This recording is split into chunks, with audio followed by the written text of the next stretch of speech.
ಯಕ್ಷಗಾನ ಅಂದ್ರೆ ಕೋಳಿ ಅಂಕಾನ ಕಂಬಳಾನ. ಪ್ರೇಕ್ಷಕರ ಶಿಳ್ಳೆಗೆ ಕೆಂಡಾಮಂಡಲರಾದ ಕೃಷ್ಣ ಪಾತ್ರಧಾರಿ ಉಜಿರೆ ಅಶೋಕ್ ಭಟ್. ಕುಂದಾಪುರದ ಹೆರ್ನಬೈಲಿನಲ್ಲಿ ಧರ್ಮಸ್ಥಳ ಮೇಳದ ಯಕ್ಷಗಾನ ನಡೆಯುತ್ತಿದ್ದಾಗ ಭಾಗವತರ ಪದ್ಯ ಮುಗಿದು ಅರ್ಥ ಹೇಳಲು ಸಿದ್ಧರಾಗುತ್ತಿದ್ದಂತೆ ಪ್ರೇಕ್ಷಕರು ಶಿಳ್ಳೆ ಹೊಡೆದಿದ್ದಾರೆ. ನೀವು ಶಿಳ್ಳೆ ನಿಲ್ಲಿಸದಿದ್ರೆ ನಾನು ಹೋಗ್ತೇನೆ. ದೊಂಬರಾಟ ಅಲ್ಲ ಇದು. ನಾನು ಆಗಿಂದ ಗಮನಿಸ್ತೇನೆ, ಚೌಕಿಯಲ್ಲಿದ್ದೇನೆ. ಸಭ್ಯ ಸಭೆಯನ್ನು ಬಯಸ್ತೇನೆ. ನನಗೆ ದಾಕ್ಷಿಣ್ಯ ಯಾರದೂ ಇಲ್ಲ. ಇಲ್ಲಿ ಯಾಕೆ ಕುಣಿತೇವೆ ಅಂತ ಗೊತ್ತುಂಟು ನಿಮಗೆ? ಯಾರು ಆಟ ಮಾಡಿಸುವವರು?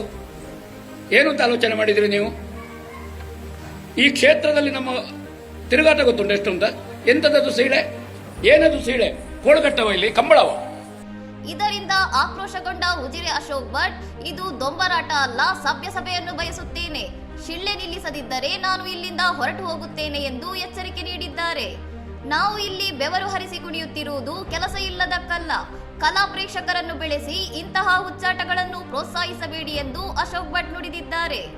ಭಾಗವತರ ಕಂಠ ಹಾಳು ಮಾಡುತ್ತೀರಾ? ಶಿಳ್ಳೆ ಹೊಡೆಯುವವರು ಇಲ್ಲಿಂದ ಹೋಗಿ ಬನ್ಸ್ ತಿನ್ನಿ ಎಂದು ವೇದಿಕೆಯ ಮೇಲೆ ಪ್ರೇಕ್ಷಕರಿಗೆ ಬುದ್ಧಿ ಮಾತು ಹೇಳಿದ ವಿಡಿಯೋ ಈಗ ಸೋಷಿಯಲ್ ಮೀಡಿಯಾದಲ್ಲಿ ವೈರಲ್ ಆಗಿದೆ. ಶಾಸ್ತ್ರೀಯ ಕಲೆಗೆ ನೀಡಬೇಕಾದ ಗೌರವದ ಬಗ್ಗೆ ಹಿರಿಯ ಕಲಾವಿದರು ದನಿ ಎತ್ತಿರುವುದಕ್ಕೆ ಯಕ್ಷಗಾನ ಪ್ರೇಮಿಗಳಲ್ಲಿ ಪರವಿರೋಧದ ಚರ್ಚೆಗಳು ಆರಂಭವಾಗಿದೆ. ಇನ್ನಷ್ಟು ಸುದ್ದಿಗಳಿಗಾಗಿ ನೋಡ್ತಾ ಇರಿ ಸೌರಂ ಟಿವಿ.